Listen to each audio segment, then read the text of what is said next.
Welcome to the History Maps podcast. You know, when we look at the collapse of massive, complex structures, let's say a towering, state-of-the-art suspension bridge, Right. we usually expect to find some overwhelming external force to blame, like a hurricane or a massive earthquake, or maybe a structural flaw that just gave way under unprecedented pressure. Yeah, you look for the obvious disaster. Exactly. We don't usually expect to find that the bridge collapsed because the chief engineers systematically and deliberately removed the structural bolts from the inside while a storm was raging. That is a dark, but honestly highly functional way to frame the history we are tearing into today. I mean, it sets the stage perfectly. It really does. Yeah. Because we are conditioned to view imperial collapse as a very straightforward story. You know, a weaker power being crushed by a stronger, more technologically advanced one. Right, the standard conquest narrative. But the historical reality, especially in the mid-19th century, is often much more internal.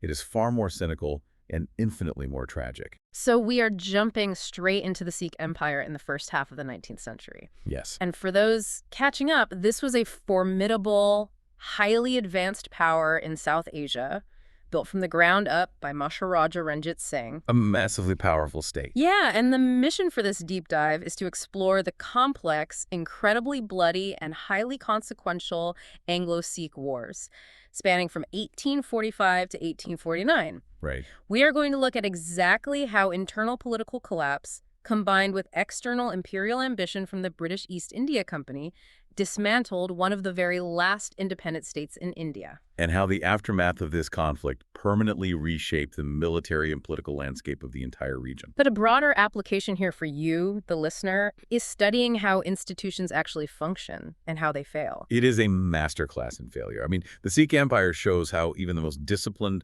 well-equipped, and modernized institutions fall prey to internal disunity. Factionalism and political maneuvering just eat it alive. Because the hardware, the military machine itself, was nearly flawless. Exactly. But the software, the leadership, the central cohesion was utterly corrupted. Yeah. The system tore itself apart. Okay, so let's unpack that immediately. I'm looking at the numbers from our sources, and they are staggering. They really are. We are talking about an empire with a standing army of over 80,000 modernized, highly trained troops. Yes. That is a massive deterrent.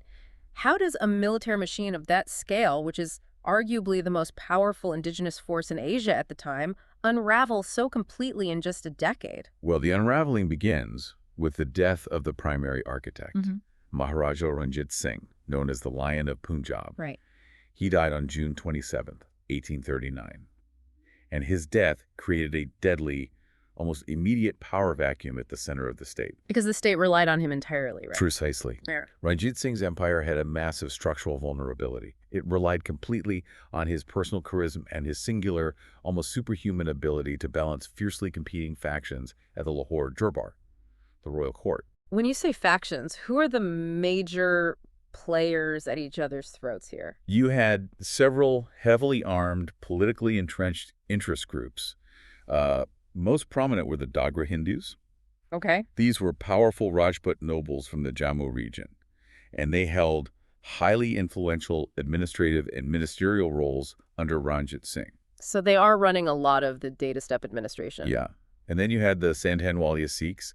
They were aristocratic, traditional Sikh chieftains, very closely related to Ranjit Singh's own lineage. I assume they did not get along with the Dogras. They despised them.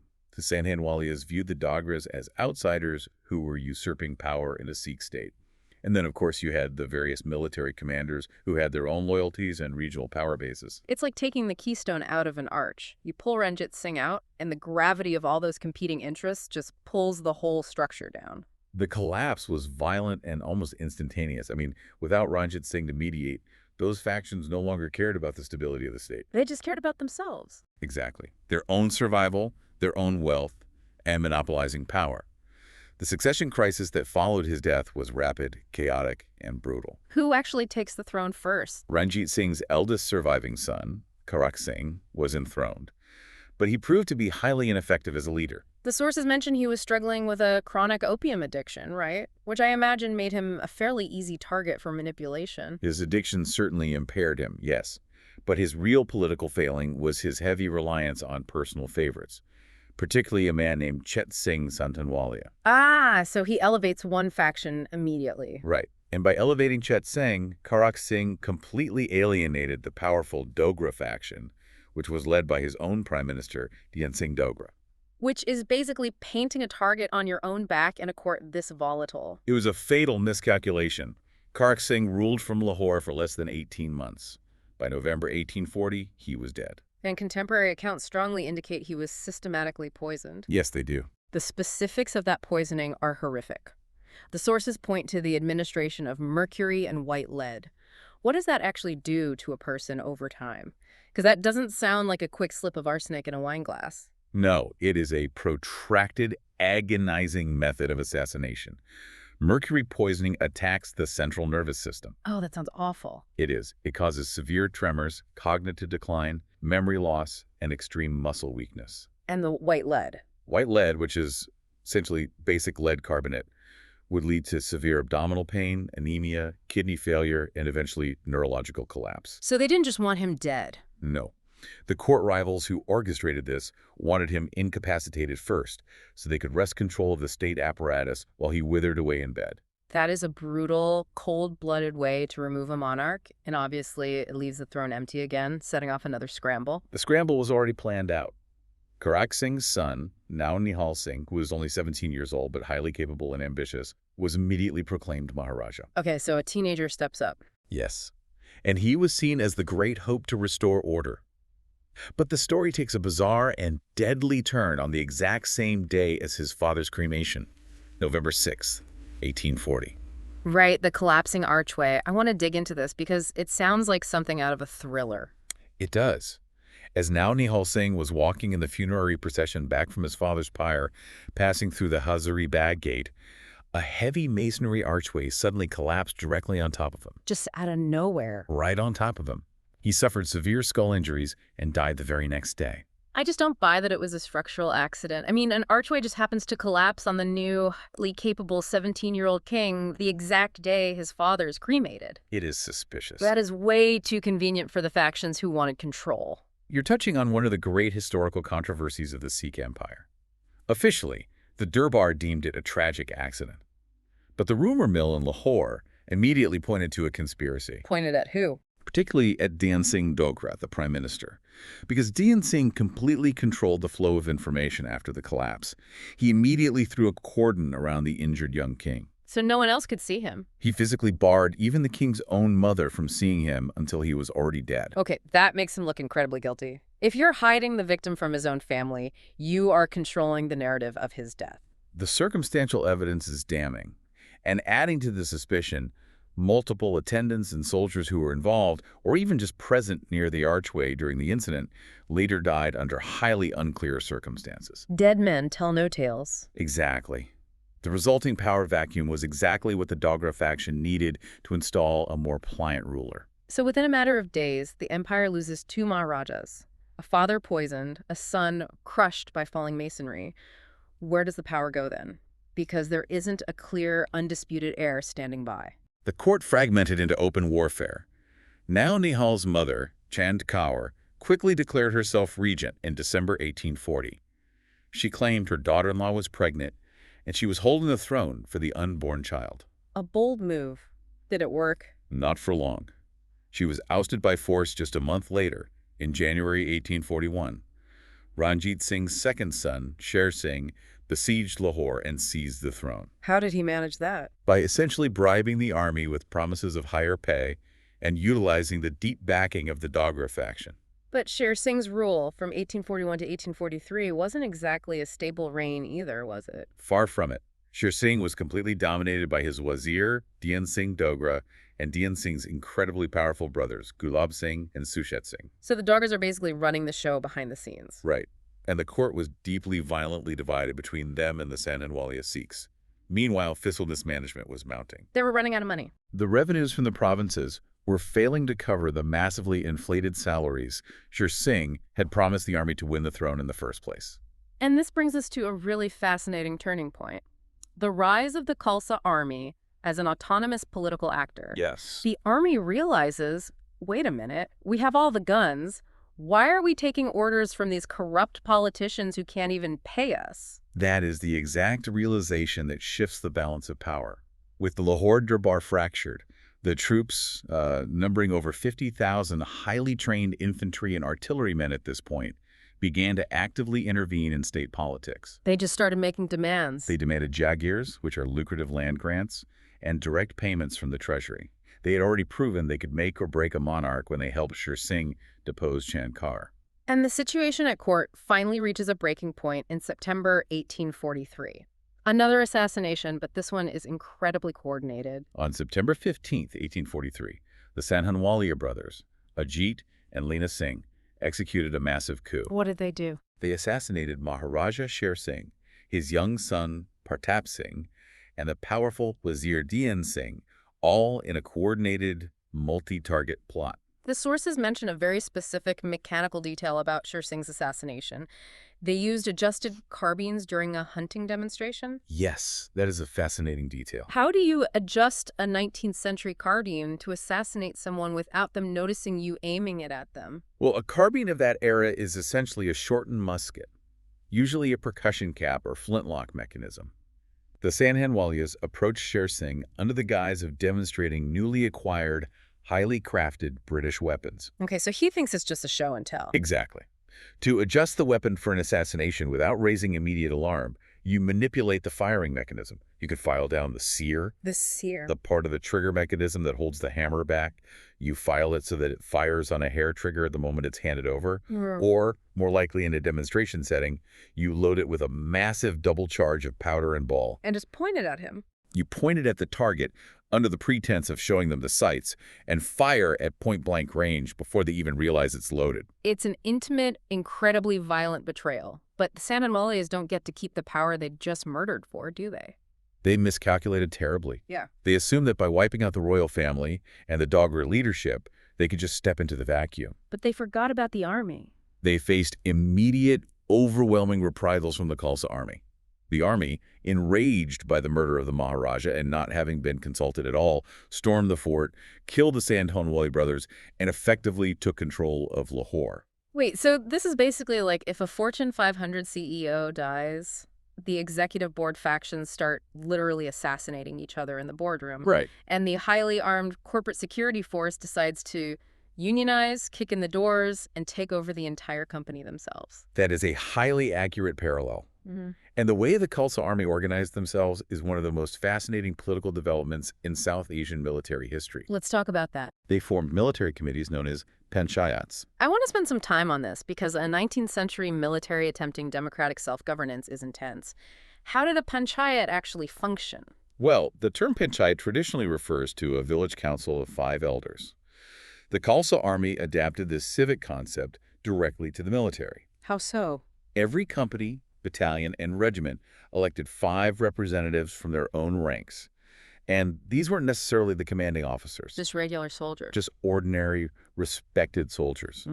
These panchayats met in massive assemblies to debate policy, demand their arrears in pay, and issue directives to the nominal civilian government. The British must have been watching this and panicking. British observers at the time were horrified. They decried it as a dangerous military democracy. It seems like a massive contradiction to me. I mean, an army relies entirely on top-down hierarchy and absolute discipline to function in combat. If the soldiers are electing their leaders and voting on whether to follow orders, how do they enforce discipline? The tension between democracy and military discipline was the central paradox of the Khalsa at this time. Did they see themselves as mutineers? Not at all. The army declared that the ideal of the Sikh Commonwealth, the Sarbat Khalsa, had been revived. What does that mean in practice? They believed that the Sikhs as a whole, represented by the armed rank and file, were assuming all executive, military, and civil authority. They viewed themselves as the true custodians of the state, stepping in because the nobility had proven completely corrupt and murderous. But if the army was running the show and they had overwhelming physical power, why didn't they just formally abolish the monarchy and install a military dictatorship? That's a good question. Why keep a 5-year-old boy, Dalip Singh, on the throne? Legitimacy. The Khalsa Army, despite its immense physical power and democratic leanings, still revered the memory of Ranjit Singh. He was still the ultimate symbol. He was the founder, the unifying symbol. They needed the symbolic legitimacy that only the lineage of Ranjit Singh could provide to keep the broader population and the regional governors somewhat aligned. So they needed a figurehead. Yes. So, in late 1843, power formally shifted to the youngest and last surviving son of Ranjit Singh, 5-year-old Duleep Singh. His mother, Maharani Jinkar, acted as regent, and Den Singh's son, Hira Singh, was installed as wazir. I'm going to take a wild guess and say Hira Singh did not have a long, peaceful tenure. He lasted mere months. Of course. He was killed by army mutineers in May 1844 over pay disputes and his perceived favoritism toward his fellow Dogras. They just voted to get rid of him. The Panchayats essentially voted to execute him. And the subsequent wazirs, Lal Singh and Tej Singh, who were both Dogra allies, learned from this. What did they learn? They realized they were riding a tiger. They prioritized their own personal gain. Lal Singh reportedly embezzled massive amounts of state funds. While trying to survive the army. Exactly. Desperately trying to figure out how to neutralize the very army they were supposed to be leading. The army grant this, the Sikh priests embedded in the units must have been rallying the troops against this rampant court corruption. Absolutely. The religious fervor within the ranks was intense. They viewed the Lahore Durbar as a den of vipers. But the army's massive demands for pay strained a treasury that was already depleted by years of administrative neglect and elite embezzlement. So let's pivot to the British perspective here. To understand why the British East India Company was watching this internal Sikh chaos with such deep existential concern, we have to look at exactly what kind of military machine the Khalsa Army had become. Right. Because this wasn't just a large mob of armed men. The Khalsa Army was arguably the most formidable, modernized, indigenous military force in Asia. How did it get to be so advanced? Maharaja Ranjit Singh had recognized very early in his reign that traditional cavalry charges, while effective against regional warlords, would be completely annihilated by the disciplined volley fire and field artillery of modern European armies. He saw the writing on the wall? He had observed British East India Company troops and understood the mechanical lethality of their tactics. So beginning in 1822, he decided to completely overhaul his forces based on Franco-British principles. And he did this by hiring the very men who had just finished fighting in the Napoleonic Wars, right? Exactly. He employed a cadre of European mercenaries, veterans of Napoleon's Grande Armée, who found themselves unemployed after the Battle of Waterloo. Who were these guys? Well, General Jean-Baptiste Ventura, an Italian who served under Napoleon, was tasked with training the infantry in the European style. General Jean-François Allard, a French cavalryman, was brought in to modernize the mounted units. And for the artillery. Claude Auguste and Colonel Alexander Gardner, an incredibly colorful American mercenary, were employed to modernize the artillery foundries and tactics. What did that European modernization actually look like on the ground? I mean, what changes when you bring in a French general to train a Punjabi farmer? It changes everything about how the soldier moves and fights. Napoleonic discipline isn't just about standing in a straight line. What is it about? It's about drilling the loading and firing of a musket until it becomes pure muscle memory. A trained European-style infantryman could load and fire a muzzle-loading musket 3 to 4 times a minute, completely ignoring the noise and carnage around him. Just mechanical repetition under fire. Ventura and Allard instilled this mechanical discipline. Under their command, the Sikh army evolved from a feudal levy into a highly structured professional standing force. The sources break down this modernized army into 3 distinct wings. Let's look at the absolute best of the best first, the Fauji Khas. The Fauji Khas was the elite Royal Brigade. They were strictly trained under French tactical patterns. They even had a separate emblem and flag. But they look French. What's fascinating is the cultural synthesis. Their banners were styled after the French tricolor, but instead of French slogans, they were heavily inscribed with the word Waheguru, reflecting their deep Sikh religious identity. What was their combat composition? This elite force consisted of 4 infantry battalions, 2 cavalry regiments, and 1 dedicated artillery troop. They were equipped with the absolute best weapons, ammunition, and clothing the state could provide. They were the shock troops, the vanguard that Ranjit Singh relied upon for his most difficult campaigns. Then you had the Faujian, which was the regular force. Yes, the Faujian made up the bulk of the modernized infantry and cavalry. By 1838, The strength of the regular infantry alone had risen to 45,000 men, That is massive. and they were highly organized into battalions of 800 soldiers. These were further subdivided into companies and sections, perfectly mirroring British and French military structures. The sources say they wore scarlet jackets and white trousers. So if you look at them from a distance through a spyglass, they look exactly like a British regiment. That was entirely intentional. The uniform instills a sense of professional unity and psychological intimidation. Right. And then you have the third wing, the Faujibe Kawaid, which translates roughly to the forces without rules, the irregulars. This included groups like the Gorcharas. How do irregular cavalry fit into a rigidly drilled Napoleonic army? The irregulars were an essential part of the tactical ecosystem. The Gorcharas were often the relatives of the landed nobles, older men who refused to submit to the indignity of French parade ground drill. They wouldn't march in lines. No, they didn't wear a standard uniform, but they were phenomenal horsemen and skilled raiders. They were armed with lances, swords, and matchlock pistols. How did they fight alongside the regulars? In battle, while the regular infantry held the line, the irregulars provided massive mobility, scouting, foraging, and the ability to chase down a routing enemy. Okay, what really grabs my attention in the source material is the sheer scale and sophistication of their artillery division. They broke it down by the type of draft animals used to pull the guns. Let's talk about the logistics of that, because it sounds like a massive headache. The artillery was the crown jewel of the Khalsa. Ranjit Singh loved cannons. They organized the artillery into 4 distinct logistical categories. Walk me through them. You had the Topkana-e-Fili, which were the heaviest siege cannons pulled by elephants. Okay, elephants. Then the Topkana-e-Shutri, guns pulled by camels. The Topkana-e-Aspi, lighter field guns pulled by horses. And the Topkana-e-Gavi, medium cannons pulled by oxen.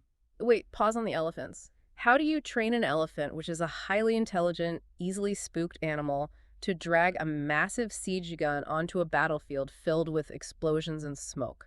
It requires immense patience and resources.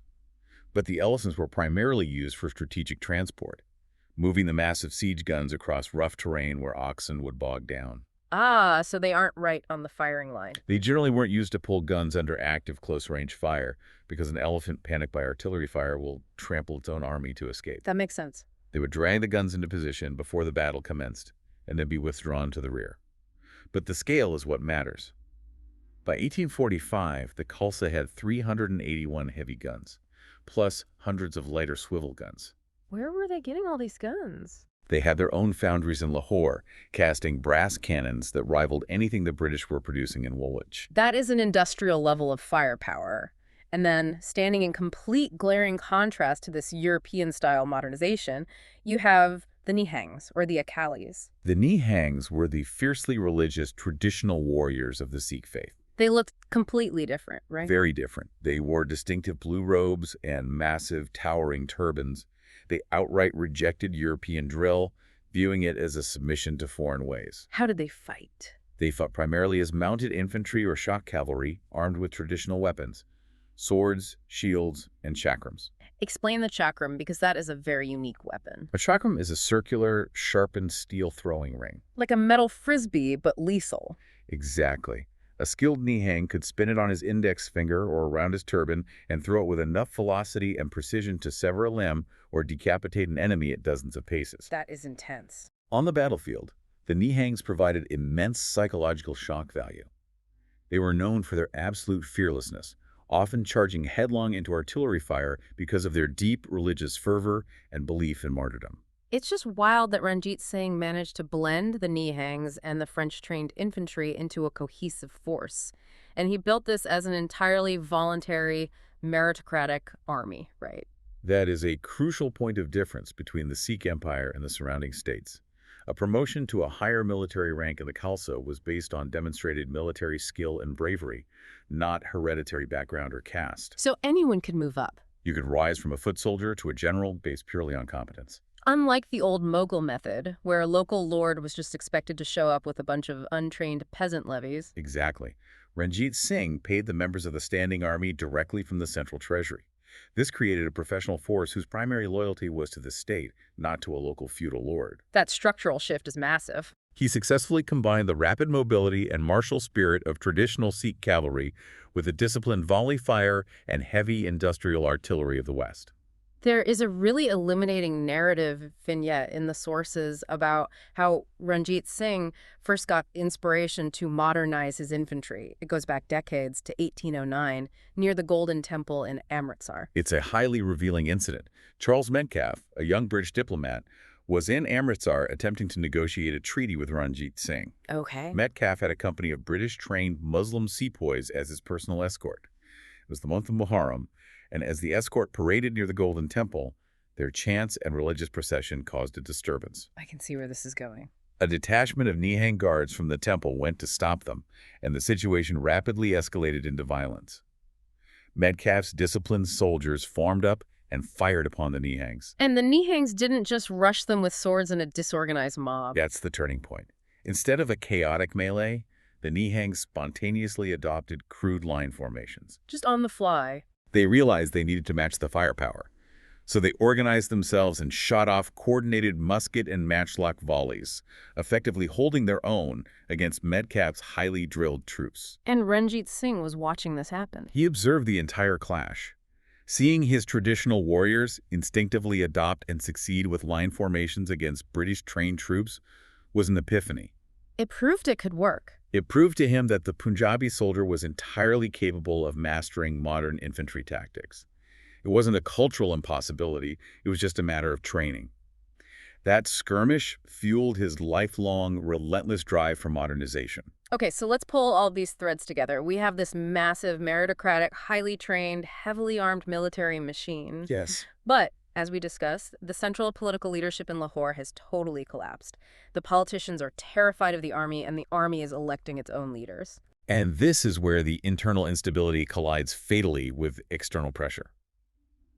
The British East India Company, observing the chaos and assassinations in Lahore, began aggressively massing troops along the Sutlej River. Which formed the formal border between British territory and the Sikh Empire. Exactly. The British claimed this was purely defensive, right? They were saying, look at Lahore, it's a bloodbath, the army is out of control, we are just securing our borders. That was the official rhetoric from Lord Hardinge, the Governor-General. The British pointed to the unpredictable nature of the Khalsa Army, now that it was functioning as a military democracy. They argued that a headless army of 80,000 men could cross the border at any moment for plunder. But put yourself in the perspective of the Sikh panchayats. To them, this looks like an invasion force gathering on their doorstep. It looked exactly like the prelude to every other British conquest in India. The unconcealed British military buildup deeply alarmed the Khalsa. They saw the British assembling massive bridging trains. What is a bridging train? It's a massive convoy of specialized wagons carrying heavy wooden pontoons and planks.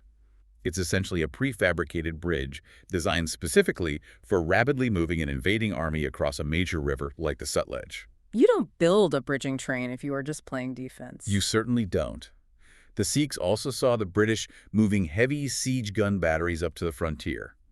Those are offensive tools, designed to crack open fortresses, not defend borders. So the paranoia is completely justified. This mutual suspicion inevitably boils over. The Sikh army, increasingly directed by its own committees and deeply distrustful of both the British and their own corrupt court leaders, decides they cannot just wait to be attacked. The Khalsa took the initiative. This leads us directly into the outbreak of the First Anglo-Sikh War. Okay, when does it start? On December 11, 1845, advanced elements of the Sikh army, numbering around 14,000 troops with 22 guns, crossed the Sutlej River. Did they cross into British territory to attack? The Sikhs claimed they were merely moving into their own sovereign possessions on the east side of the river, lands that historically belonged to Lahore. But the British didn't see it that way. The British regarded any crossing of the Sutlej by the main army as a hostile invasion and a breach of previous treaties. On December 13th, British Governor-General Sir Henry Hardinge and the Commander-in-Chief Sir Hugh Gow officially declared war. And the battles that followed over the next 2 months were some of the most brutal and closely fought engagements the British East India Company had ever experienced in its entire history. They were absolute bloodbaths. Let's break down these major clashes, starting with Mudki on December 18th. The Battle of Mudki is often referred to in British military diaries as Midnight Mudki. Why midnight? The British Army, numbering about 12,000 troops under Gough, had just completed an exhausting forced march.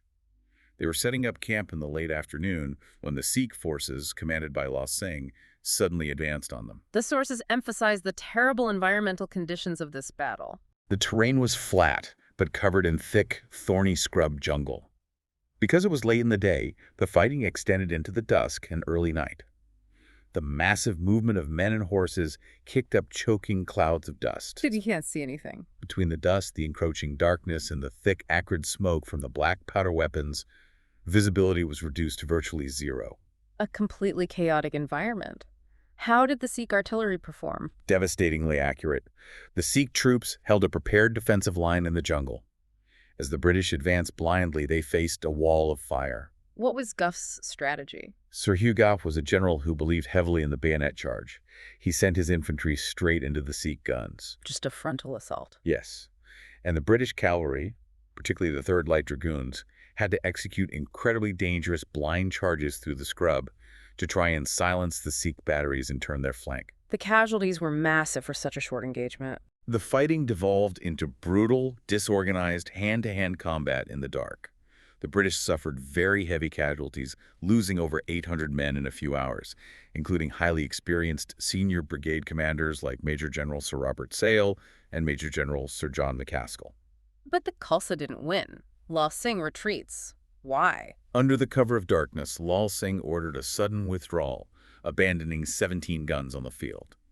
This was the first major, glaring instance of questionable leadership on the Sikh side. Why did he pull back if he was doing so well? Many soldiers and junior officers felt that a sustained counterattack in the dark against the confused, exhausted British could have routed them entirely.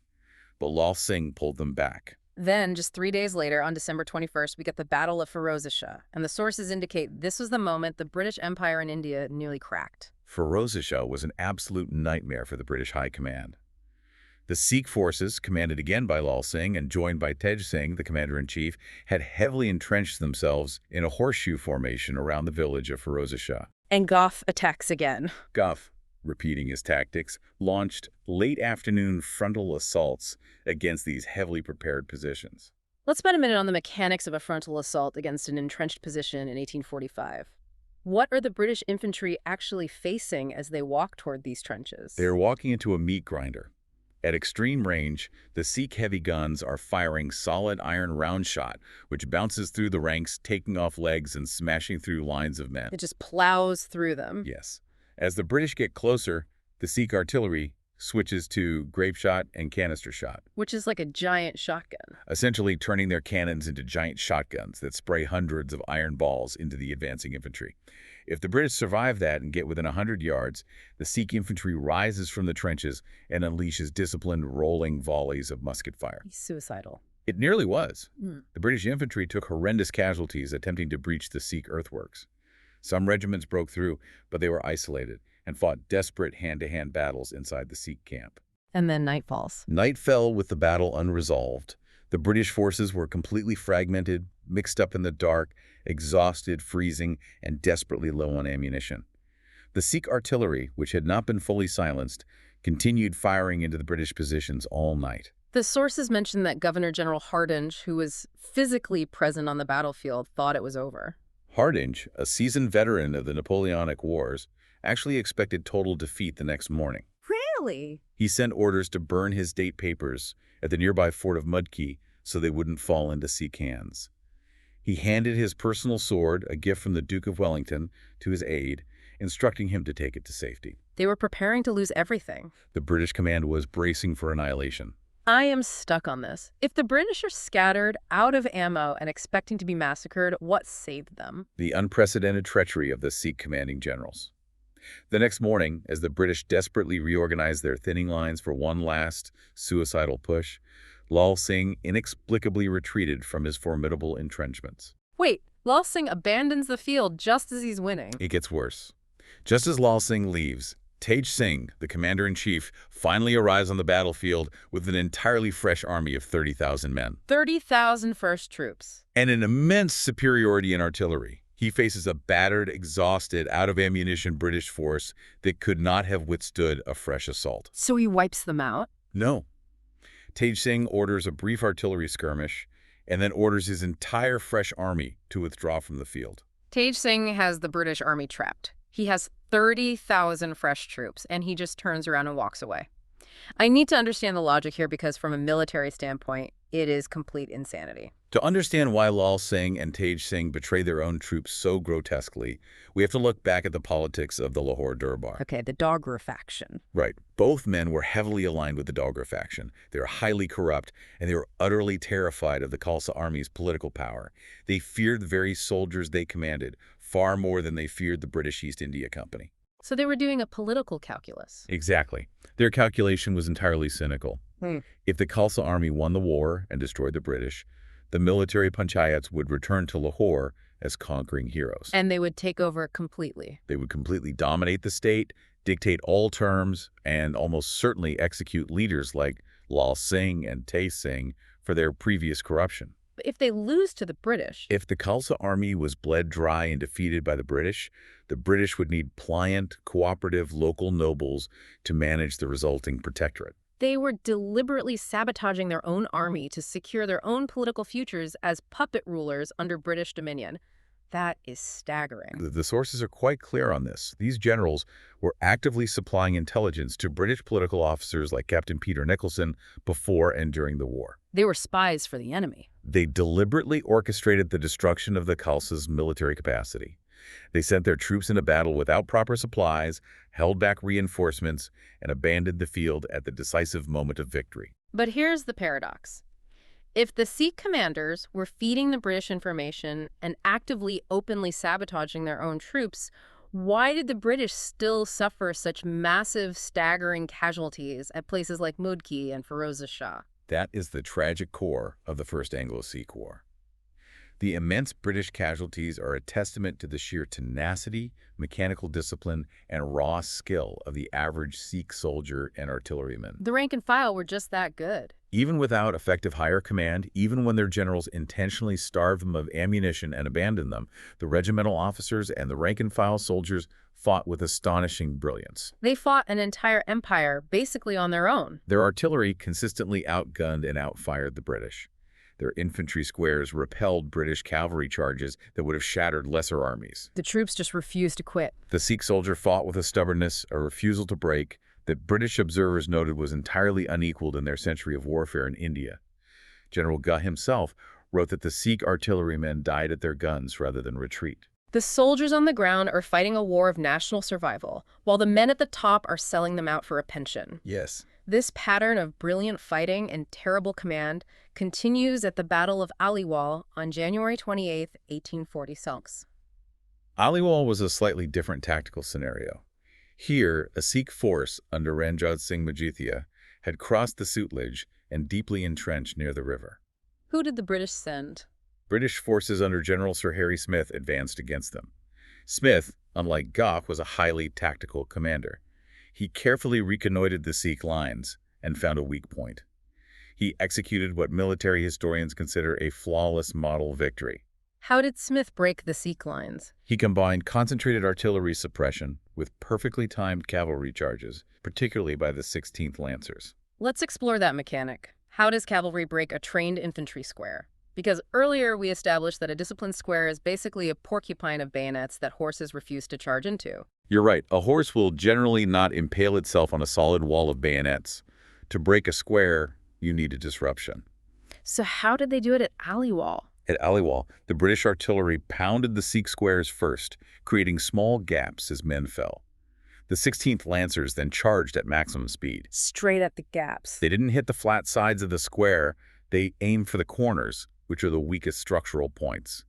They used their long lances to reach past the bayonets and strike the infantrymen. Once the corner collapses. Once the cohesion of the corner broke, the horses forced their way in, and the square dissolved into chaos. The Sikhs were routed, driven across the river, and lost all 67 of their artillery pieces. Which brings us to the final incredibly grim slaughter of the First War, the Battle of Sobraon, on February 10th, 1846. Sobraon was the decisive and undeniably the most tragic engagement of the conflict. The Sikh army was heavily entrenched on the British side of the Sutlej River. How did they plan to retreat? Their only line of communication in retreat was a single pontoon bridge connecting their camp to the opposite bank. And the British bring up their heavy siege artillery for this one. Gough had finally waited for his heavy guns to arrive from Delhi. As the morning fog lifted, the British launched a massive 2-hour artillery bombardment, followed by a coordinated infantry assault along the entire line. Did the Sikhs hold? The Sikh troops fought fiercely, inflicting heavy casualties on the advancing British columns. But the central, unforgivable betrayal occurred at the height of the battle. Tashing again. Tej Singh, the overall commander, fled the battlefield early. And he didn't just run away to save his own skin, did he? No. As he crossed the pontoon bridge to the safe side of the river, he either intentionally ordered it destroyed or, through criminal, deliberate negligence, allowed the center boats to be sunk. He cut the bridge while thousands of his own men were still fighting for their lives on the other side. He completely destroyed their only avenue of retreat. When the Sikh defensive lines finally buckled under the weight of the British assault, the troops fell back, only to find the bridge gone. So they are trapped. They were trapped against the steep banks of a swollen, fast-flowing river. And the British artillery just moves up. The British horse artillery galloped up to the riverbank and fired relentlessly into the retreating, trapped masses. That is awful. Thousands of soldiers drowned trying to swim the Sutlej in heavy uniforms. Thousands more were killed by grape shot on the banks. Over 10,000 Sikh soldiers were killed in a matter of hours. The river ran red with blood. It was a complete catastrophe, engineered entirely from within.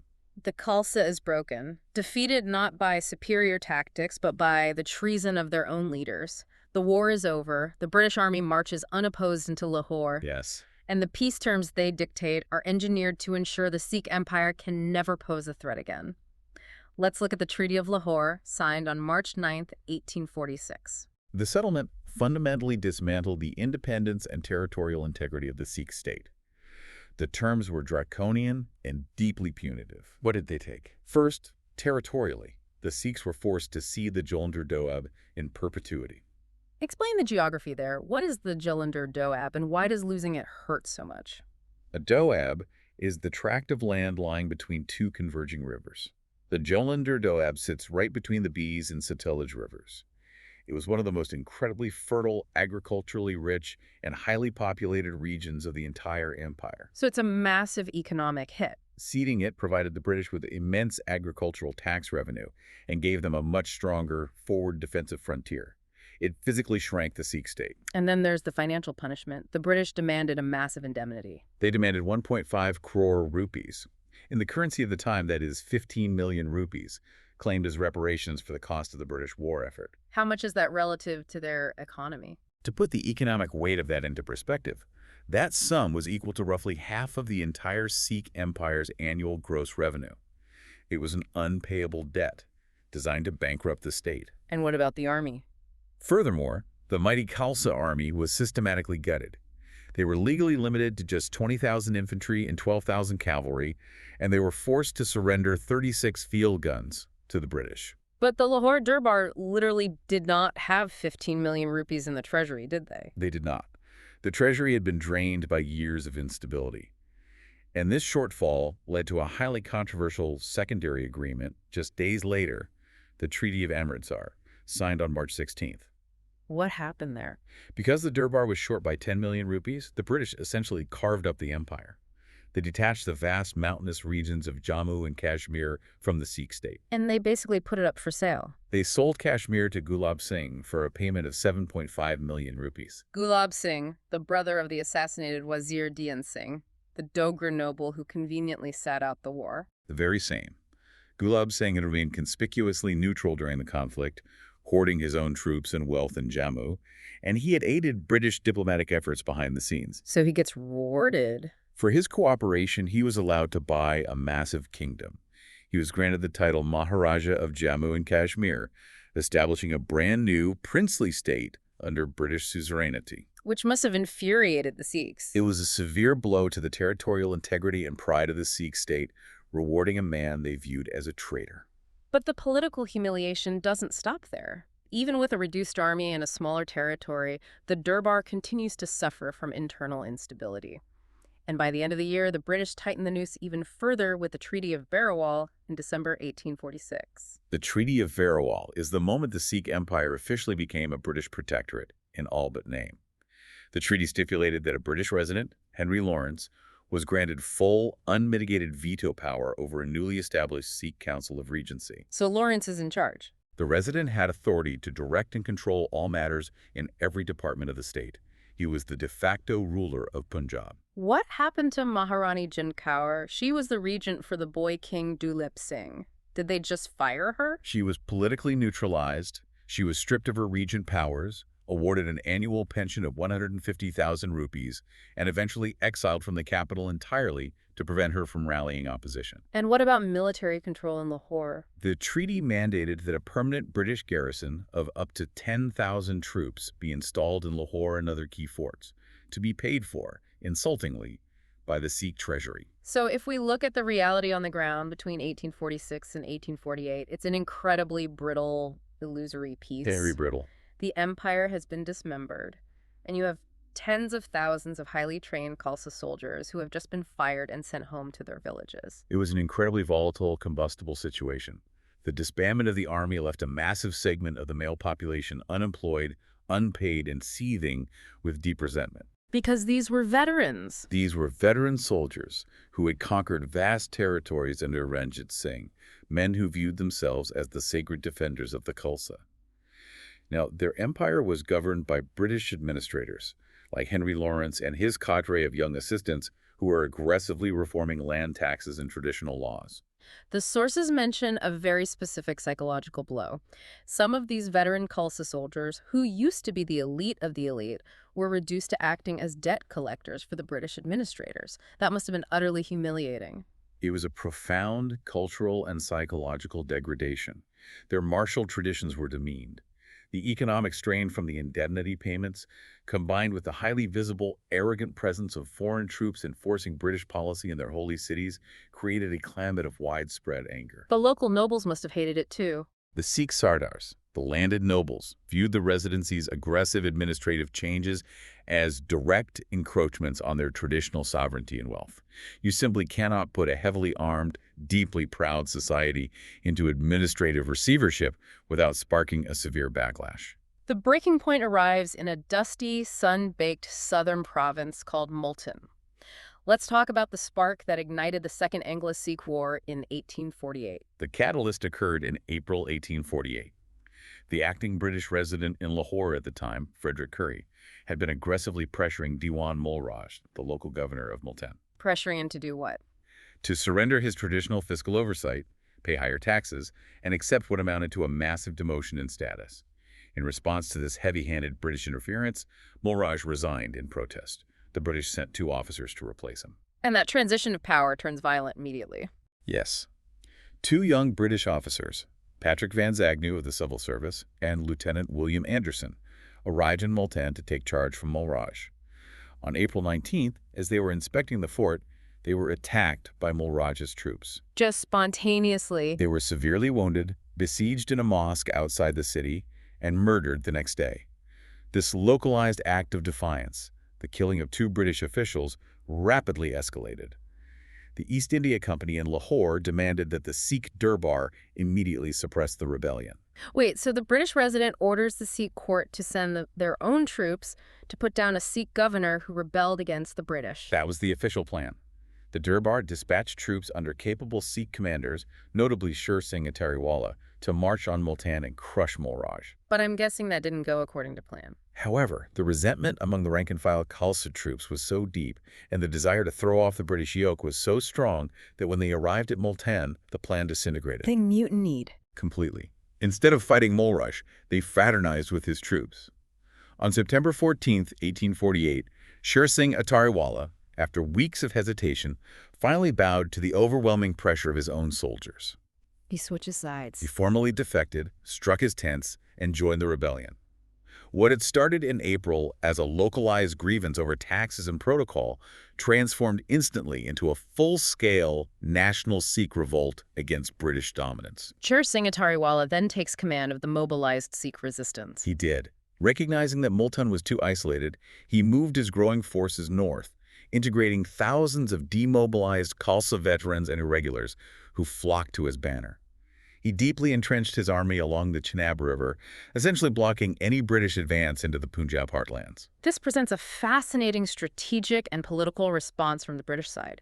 Governor-General Lord Dalhousie and Commander-in-Chief Sir Hugh Gough do not immediately rush an army to Multan in April or May when the officers are killed. No, they don't. They delay for months. Why? The official public reasoning provided by Dalhousie and Gough was purely logistical.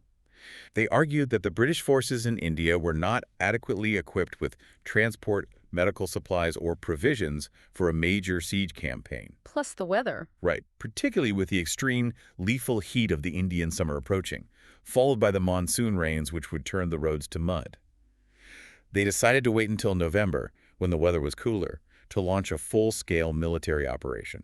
But the sources suggest there is a massive historiographical debate about this delay. It wasn't just about the weather. There is a deep, ongoing debate. Many historians argue that this delay was a highly calculated Machiavellian political trap set by Lord Dalhousie. In what way? By deliberately delaying the military response, Dalhousie allowed a localized, containable rebellion in Multan to spread across the entire Punjab. Why would a governor-general want a rebellion to spread? Because Dalhousie was an ardent, unapologetic imperial expansionist.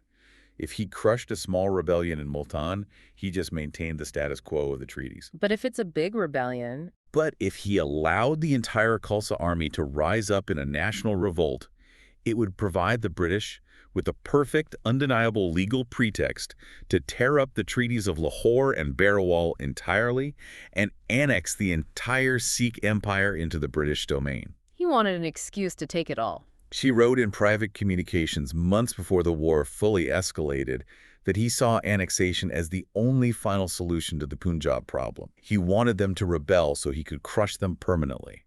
Put yourself in the shoes of a Sikh noble, a Sardar, during this summer of waiting. The dilemma is impossible. You're watching the Khalsa Army rebel, calling for a holy war of national survival to kick the British out. Right. Do you side with the rebels, knowing the immense industrial and military power of the British Empire will eventually mobilize and likely crush you? Or do you side with the British, effectively agreeing to permanently end your own sovereignty and become a vassal to a foreign power? It was a fractured, agonizing response across the empire. Many of the Cis-Sutlej Sardars, the nobles whose lands lay south of the Sutlej River and who had secured their estates under British agreements after the First War, withheld their support from the uprising. They protected their own assets. They chose to protect their personal wealth and land holdings. Non-Sikh elites, like Gulab Singh and his new kingdom of Jammu, remained entirely neutral, watching from the mountains. But the core of the old Khalsa army, motivated by intense religious fervor, political grievance, and the humiliation of the past 2 years, rallied to Sher Singh. Once the British forces finally march in late 1848, the campaign proves to be one of the bloodiest, most controversial in East India Company history. We are heading straight into a dark scrub jungle near the Jhelum River. After some initial, highly indecisive cavalry skirmishes along the Chenab River, such as the Battle of Ramnagar, where the British suffered embarrassing cavalry losses, Gough moved his main force across the river. Where did they meet the Sikhs? Sher Singh, fighting a very smart defensive war, methodically fell back to a strong, naturally fortified position near the village of Chilianwala, along the banks of the Jhelum River. The terrain here was a nightmare for an attacking army. It was dense, blinding scrub jungle, completely broken up by dry, deep ravines called nullas. Let's talk about these nullas. Why do dry ravines matter so much in a 19th century battle? Because a nulla acts as a massive, natural, ready-made trench system. You can hide thousands of troops and artillery batteries inside them. When an enemy infantry line advances across the flat ground, they suddenly encounter a deep ditch filled with armed men. It just ruins the formation. It completely ruins the cohesion of a line formation. Which brings us to January 13th, 1849, the Battle of Chilianwala. The sources describe this battle as an absolute tactical disaster for the British. It was a brutal, chaotic, mismanaged engagement.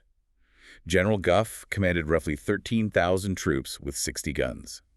Sher Singh had an estimated 15,000 to 20,000 troops, with about 60 guns carefully concealed within the jungle and the nullas. And Gough is impatient, right? Gough, characteristically impatient, stung by criticism of his slow advance and lacking any thorough reconnaissance of the Sikh positions, ordered a rushed frontal assault late in the afternoon. Attacking concealed entrenched artillery in a dense jungle in the late afternoon. We've seen this exact movie before at Mudki and Firoza Shah, and it's a recipe for mass casualties. And Gough repeated his mistakes on a grander scale, The British infantry divisions advanced piecemeal into the thick brush. Without clear sight lines, they lost contact with each other. They were devastated by Sikh artillery firing through the brush and heavy musketry from the nullahs. The sources highlight the fate of the 24th Regiment of Foot. The 24th Regiment, part of Pennycook's brigade, suffered one of the most famous and tragic repulses in British military history. Their commander ordered them to advance with unloaded muskets, attempting a pure bayonet charge to take the Sikh batteries, believing that stopping to fire would slow their momentum. They walked into grapeshot without firing back. They charged blindly into a perfectly prepared kill zone. They were slaughtered.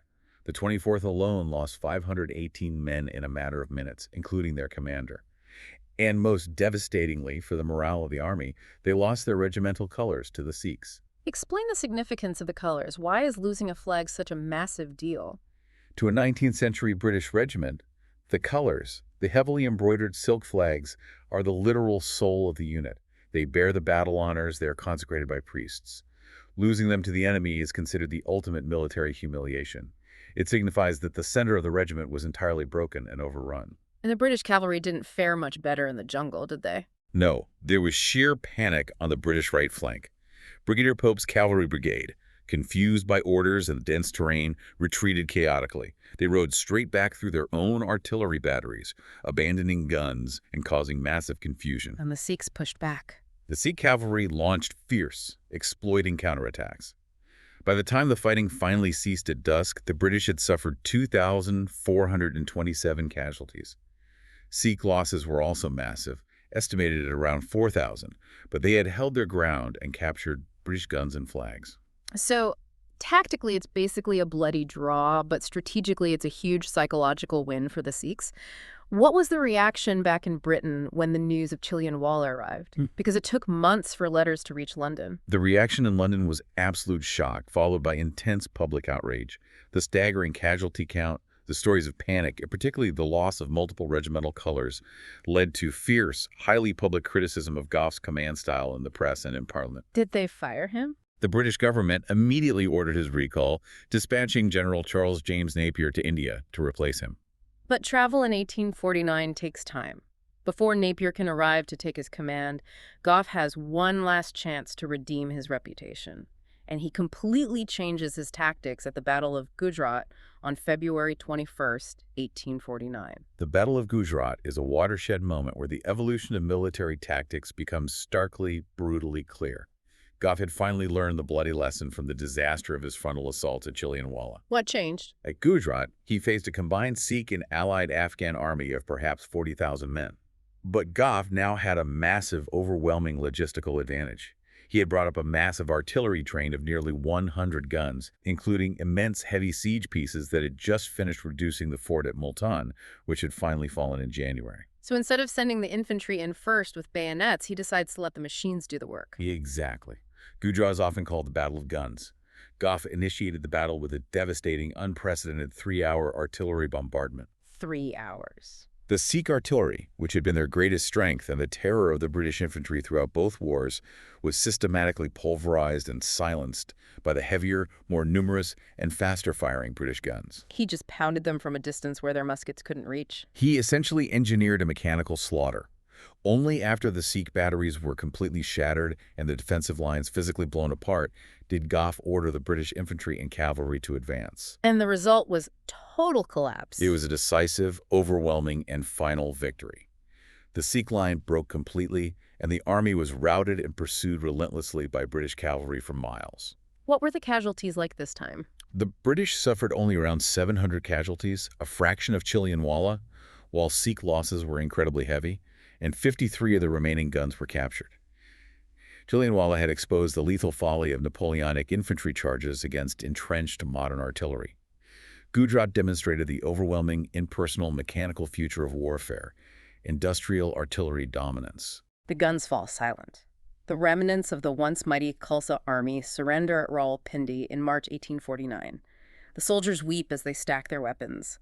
The Sikh Empire is officially erased from the map. Following the total victory at Gujarat, Lord Dalhousie moved with ruthless speed. He didn't bother with a new treaty or a puppet government. He just took it. On March 29, 1849, he issued a formal proclamation at Lahore, declaring the Sikh kingdom entirely abolished. Its vast territories, spanning 150,000 square miles of some of the most valuable land in Asia, were formally annexed directly into the East India Company's domains. What happens to the leadership? What happens to the 10-year-old Maharaja, Duleep Singh? Duleep Singh was forced to sign away his kingdom. He was formally deposed, stripped of all regal authority, and granted a pension. Where did they send him? He was separated from his people, placed under the strict guardianship of a British doctor, John Logan, and eventually exiled to England in 1854, where he became a favorite, exoticized member of Queen Victoria's court. And his mother. His mother, Maharani Ranjit Kaur, had already been imprisoned and exiled. The powerful leadership of the Khalsa was either killed in battle, stripped of their estates and pensioned off, or integrated into the lower, subservient tiers of the new colonial administration. And then there's the fate of the state treasury, specifically the Koh-i-Noor diamond. The annexation document of 1849 explicitly required the surrender of the Koh-i-Noor, which weighed an astonishing 186 carats, as partial indemnity for the costs of the war. That is quite the spoil of war. It wasn't just a gem, it was a symbol of absolute sovereignty in South Asia. It was seized as state property, shipped to England under heavy guard, and presented to Queen Victoria in 1850. It became the most highly potent, visible symbol of British imperial triumph, eventually being recut and set into the crown jewels, where it remains a point of intense geopolitical controversy today. But the most fascinating, enduring legacy of these wars isn't a diamond in a museum. It is the military legacy. The British completely disband the Khalsa Army, but almost immediately, within months, they begin aggressively recruiting the exact same Sikh soldiers they just spent 4 years fighting. Why would you arm the men who just tried to kill you? Because the British recognized firsthand the unparalleled discipline, courage, and sheer military skill of the Sikh soldier. They had nearly been defeated by them twice. They knew their value. So they just hired them. Brigadier General Henry Lawrence, now managing the Punjab administration, oversaw the formation of the Punjab Irregular Force, which later became the famous Punjab Frontier Force. They recruited heavily from the demobilized Khalsa veterans. Bring that training back. These men brought their rigorous European-style training, their combat experience, and their martial ethos directly into the British ranks. The historical irony here is profound. The soldiers who fought tooth and nail in places like Firoza Shah and Chillianwala to keep the British out of Punjab ended up becoming the most vital instrument of British military control in India. It is a remarkable geopolitical pivot. And this decision by the British proved to be highly consequential, perhaps empire-saving, just 8 years later, during the massive 1857 Indian Rebellion. What happened? When the Bengal Army, the very army composed largely of high-caste Hindus and Muslims from northern India that the British had used to conquer the Punjab, mutinied against the East India Company, the newly raised Sikh regiments in the Punjab remained intensely loyal to the British. Why did they stay loyal to the British instead of joining the massive rebellion to kick all foreigners out of India? Several deep historical reasons. First, the Sikh recruits had absolutely no sympathy for the Bengal sepoys. The Bengal army had been the instrument of their own conquest and humiliation just a few years prior. So there's bad blood. Why join forces with the men who occupied your homeland? Second, there was a long, bloody history of enmity between the Sikhs and the Mughal Empire dating back centuries. The 1857 mutineers in Delhi had chosen the aging Mughal emperor Bahadur Shah Zafar as their symbolic leader. And the Sikhs were not going to fight for a Mughal emperor. The Sikhs were not about to fight to restore a Mughal emperor. The Sikh regiments played a critical, brutal role in suppressing the rebellion, which validated the British policy of prioritizing recruitment from the Punjab, embedding the Sikhs as a preferred martial element in the British Indian Army for decades to come. So as we wrap up this deep dive into the Anglo-Sikh Wars, I want to leave you, the listener, with a deep historical paradox to ponder. Think back to our opening metaphor of the bridge collapsing from the inside. Yeah. What happens when a state's military outgrows the state itself?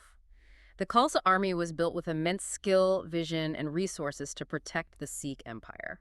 But by becoming an autonomous political entity unto itself? Right. By deciding it was the state, it created the very factionalism and instability that allowed an outside empire to completely dismantle it. The kingdom was erased, the leaders exiled, the diamonds taken as spoils. Yet the martial culture survived. It adapted, it served a new empire, and it shaped the military identity of South Asia in ways that are still highly visible today. The institutional hardware survived even when the software destroyed the system that built it. Thank you for listening. History maps. Learn history visually.